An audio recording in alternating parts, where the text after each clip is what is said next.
본 영상은 한국 신학의 역사, 지난 시간의 진보와 보수라는 교회의 분열에 이어서 상황신학의 지평을 연 민중신학의 출현에 대해 함께 말씀을 나누고자 합니다. 교회와 교리로부터 신학의 해방을 실현한 김재준이 이끄는 한신계열은 비교적 자유스럽게 세계 신학의 흐름을 섭렵하며 새로운 신학적 탐구를 계속합니다. 이와 더불어 한신계열은 걸출한 제1세대 조직신학자 박복랑과 서남동을 배출하였습니다. 현대 신학의 안테나 서남동은 한신계열이 배출한 가장 창의적인 조직신학자이며 각종의 서구신학 사조를 탐닉하여 틀리, 베르제프, 엘리아데, 데이아르드, 샤르댕을 거쳐 한국 최초로 생태신학과 과학신학을 소개했던 최첨단의 번역신학자이기도 했습니다. 그는 이종성보다도 먼저 캐리그마적 그리스도, 세속적 그리스도, 우주적 그리스도를 통전한 현재적 그리스도론을 제시했습니다. 이 현재적 그리스도론은 서구 교회의 안경을 통하지 않고 보편사 속에서 직접 그리스도를 직면하게 함으로써 한국 신학의 지평을 열어놓았습니다. 그러나 그는 전태일의 분신자살을 목격하고 김지하의 한과 민중사상으로부터 큰 감명을 받아 변신하여 한해 사제론과 민중이야기 신학을 발전시킵니다. 이 이야기 신학 방법론은 유명한 아시아 신학자 송천성 등을 통하여 세계적으로 알려지고 아시아 신학의 형성에 큰 영향을 주게 됩니다. 그리고 서남동 및 민중신학자들은 한국 사상사에서 최초로 세계 신학의 형성에 기여를 하게 됩니다. 1970년대의 민주항쟁과 더불어 민중신학은 한국 역사상 신학이 사회 변혁에 결정적 영향을 준 최고의 정치신학적 기록을 남깁니다. 비록 기장 신학자는 아니지만 예장이 배출한 가장 세계적인 실현의 신학자 김용복을 빼놓을 수 없습니다.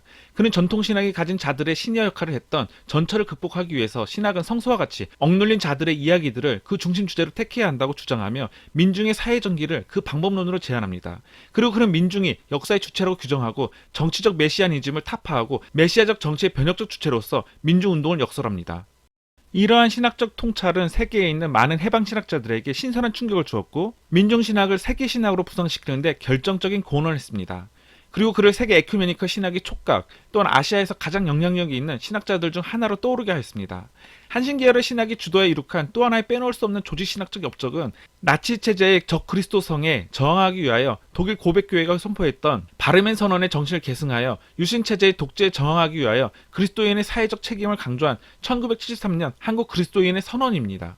잊혀진 선비 신학자 박복랑은 그 시대의 신학자들 중에서는 가장 철저하게 조직신학을 교육받은 분으로 바르트의 성서영감론에 대한 논문으로 하버드 대학에서 박사학위를 마친 뒤 귀국하여 바르트 신학을 체계적으로 소개해 한국의 바르트 우파의 법통을 정립합니다. 비록 바르티안의 틀에서 벗어나질 못했지만 보네포, 세속화 신학, 사신 신학, 종말론 신학, 바르트 좌파와 우파의 논쟁 등 세계 신학의 조류를 소개한 그의 저서들은 한국 조직신학의 수준을 한층 높이는 데 공헌을 하였습니다. 비록 한신계열은 아니지만 바르트 신학에 관해서 박복랑과 더불어 쌍벽을 이룬 한국 최초의 여성신학자 박순경을 빼놓을 수 없습니다.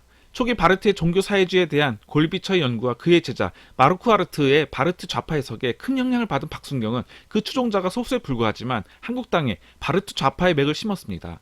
박순경은 마침내 신학적 관심을 서구신학에서부터 한민족으로 전환하고 민족통일운동을 위한 통일신학을 제안합니다. 그러나 한국 바르트 신학의 문제점은 우파이건 좌파이건 모두 이들의 영향으로 너무 초기 바르트에 얽매여 있다는 점입니다. 한신계열에서 박복랑에 이어 오영석과 김균진이 배출됩니다.